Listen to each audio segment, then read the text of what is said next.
잘못된 만남이라는 노래 아시나요? 90년대 유행하던 음악이었는데요. 그때 제가 대학교 한창 다니던 시절이었어요. 그 노래 들으면서 울었던 게 아련한 옛날 이야기가 되어버렸네요.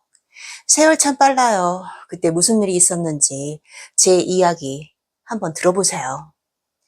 제게는 고등학교 때부터 친한 친구 하나가 있었어요. 그 친구는 잘 놀면서 공부도 잘하는 친구였어요. 부모님이 의사에 집안도 좋고 다 갖춘 금수저였어요. 기공자 같은 하얀 피부에 키도 크고 잘생긴 데다가 우리 학교 맞은편 학교가 여자 고등학교였는데 그 학교에서도 인기가 많은 아이였어요. 여자애들이 동준이만 보면은 까르륵 소리 지르고 어머어머 그러고 말 다 한 거죠. 동준이와는 같이 밥 먹다가 친해졌고 공부에는 별로 관심이 없던 저는 그 친구를 닮고 싶어서 같이 공부하고 모르는 거 물어보고 하다 보니까 성적이 많이 올랐어요. 친구는 당연히 의대 진학을 목표로 공부하고 있었고 저는 친구 따라 강남 간다고 딱히 되고 싶은 꿈이 없었는데 의사라는 직업이 돈도 많이 벌고 좋아 보이더라고요. 저희 집은 형편이 어려웠는데 의대에 진학해서 의사가 되면 저의 삶이 많이 달라질 것만 같았어요. 그때부터 이악 물고 진짜 공부만 했고 그 결과 우리는 같은 학교 의대에 진학을 하게 되었어요. 지금은 더 비싸지만 그 당시만 해도 의대 등록금이 다른 과에 비해 좀 비싸가지고 엄마가 빚내가지고 제 등록금 한 학기 어렵게 마련해 주셨어요. 의대에 가니 공부할 것이 엄청났는데 형편이 그러다 보니까 제 등록금은 제가 벌어야 했고 저는 좋은 동네 돌아다니면서 과외 전단지 붙이고 돌아다녔어요. 연락이 오면 과외를 하고 그거 모아서 등록금 모으고 제 용돈벌이는 했던 것 같아요. 동준이는 같은 과였는데도 저와는 삶이 아주 달랐어요. 동준이는 대학교 들어가자마자 엄마가 차도 뽑아주시고 게다가 따로 살고 싶다고 하니 오피스텔도 하나 집에서 얻어줬더라고요. 게다가 소개팅, 미팅도 얼마나 많이 나가는지 부럽기만 했어요. 동준이가 저보고 소개팅 해준다고 했는데 저는 그런 거조차 제게 사치라고 느껴져서 마다했어요. 사실은 저는 마음속에 둔 여자가 하나 있었어요. 제가 과외 다니는 곳이 있는데 바로 그 학생이었어요. 단정한 교복 차림의 하얀 얼굴에 가녀린 손목에 처음 그녀를 봤을 때 어렸지만 세상의 하늘에서 내려온 천사처럼 이뻤어요.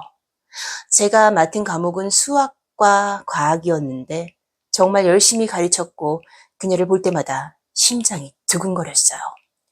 대학교 가면은 저랑 사귀자고 말하려고 늘 마음속으로 다짐했고요. 저와 나이 차이는 2살밖에 나지 않았어요.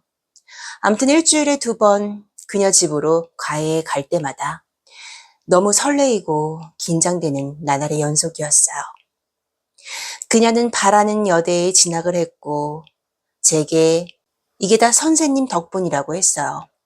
저는 그날 그녀에게 이제 선생님 말고 오빠라고 부르라고 했고 그녀가 학교 끝나면 과외 없는 날에는 그녀를 기다리고 같이 버스를 타고 집에 데려다 주기도 했어요.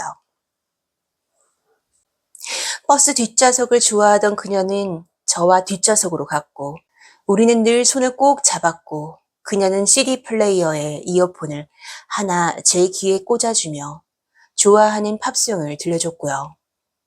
그녀는 늘 짧은 미니스커트를 즐겨 입었고 저는 그녀의 모든 것이 좋았어요. 향수를 뿌리지 않았지만 그녀에게는 향기로운 채취가 났어요. 오빠라고 불러주는 그녀의 입술은 앵두 같았고 쌍꺼풀 없는 눈을 지그시 감는 것조차 이뻤어요. 그녀는 제 어깨에 가끔 기대곤 했는데 그녀의 샴푸 향기도 너무나 향기로웠어요. 보기만 해도 좋은 여자, 바로 내 첫사랑이었죠. 우리는 학생과 선생님으로 만나서 그런지 그녀에게 섣불리 다가가기는 조금 어려웠던 것 같아요. 아무튼 어렵사리 나중에 키스와 간단한 스킨십 정도는 했는데 그 이상 진도가 나가는 게 좀 힘들었어요.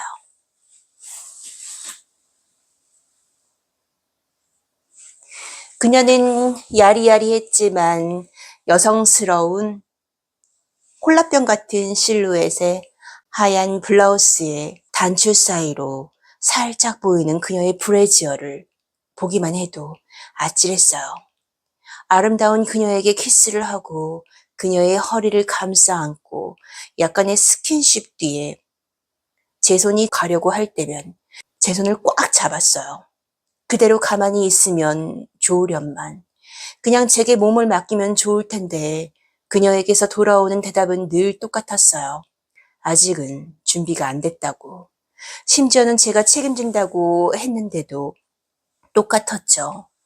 어쩔 때는 이 여자가 진짜 이렇게 내가 원하는데도 이러는 거 보니 나를 사랑하긴 하는 건가 싶기도 했지만 그래도 저는 그녀를 너무 사랑했기에 모든 것들을 기다릴 수가 있었어요. 그녀는 자주 우리 학교에 놀러 오기도 했고 그러다 친구 동준이를 보게 됐고 동준이가 저보고 이렇게 이쁜 여자친구가 있는지 몰랐다고 이제야 소개팅 하라고 했을 때 안 난 이유를 알겠다고 하더군요. 동주인은 여자친구 본 김에 자기가 오늘 저녁이랑 술을 사겠다고 하며 학교 근처 식당으로 우리 커플을 데리고 갔어요. 동준이는 워낙에 잘생긴 데다가 말도 잘하고 유머러스까지 해서 그런지 제 여자친구는 동준이를 보자마자 미소를 띄었고 잘 웃더라고요. 호프집에 가서도 서로들 짠하면서 말하면서 마시는데 여자친구가 웃으며 말하는데 조용하고 내성적이던 내 여자친구가 맞는가 싶기도 하더군요. 그러면서 여자친구에게 제가 의대에 간 거는 다 자기 덕분이라고 자기 말을 하더라고요. 물론 틀린 말은 아니었지만요. 아무튼 여자친구는 오빠, 오빠 하면서 동준이에게 호감을 보이는 듯 했어요. 저는 은근히 셈이 나고 화가 나가지고 그날 술을 좀 많이 먹었어요. 제가 화장실 갔을 때도 둘이 좀 쏙싹쏙싹 하는 것 같았고요. 동준이와 헤어지고 저는 여자친구에게 화가 나서 속 좁게 따졌어요.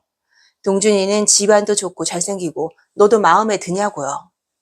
그랬더니 여자친구는 그게 무슨 소리냐고 하면서 울더라고요. 순간 제가 제 스스로 열등감이 있었구나 싶었어요. 저는 여자친구에게 제가 너무 예민했다고 미안하다고 말을 했어요.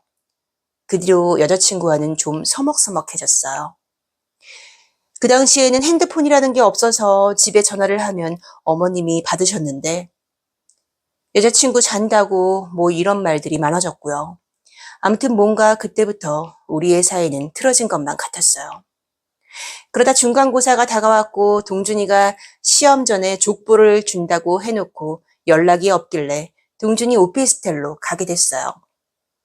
동준이 오피스텔은 여러 차례 가서 우리 과 애들이 비밀번호를 다 알았고 벨도 안 누르고 비밀번호 누르고 문을 열고 들어갔더니 여자 구두와 동준이 스니커즈가 있더라고요.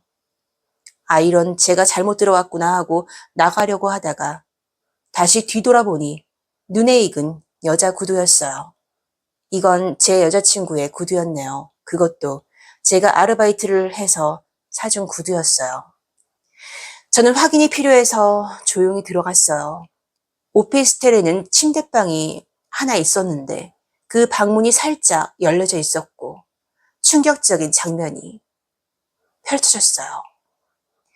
동준이와 여자친구가 침대에서 서로 부둥켜 안고 있더군요.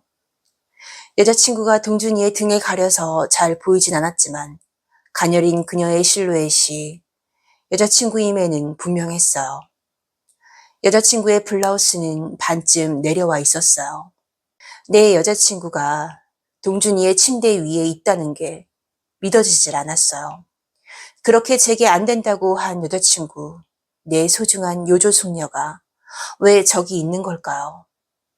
그러다 여자친구는 나지막한 신음소리를 냈고 동준이가 위로 올라타는 것 같았어요.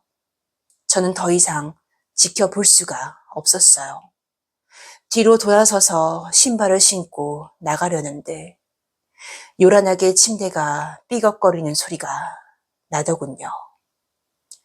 저는 길거리를 두 발이 닳도록 걸었고 내가 지금 본 것이 꿈이었으면 하고 바랬어요.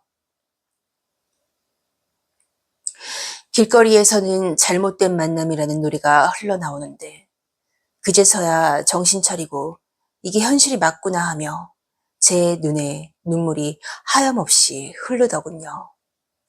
저는 고함을 질렀어요. 지나가는 사람들이 다 저를 쳐다봤죠. 지금에야 이렇게 웃으면서 이야기할 수 있지만은 그 당시 충격으로 1년 휴학을 했고요. 동준이와는 본체 만체 하고 지냈어요.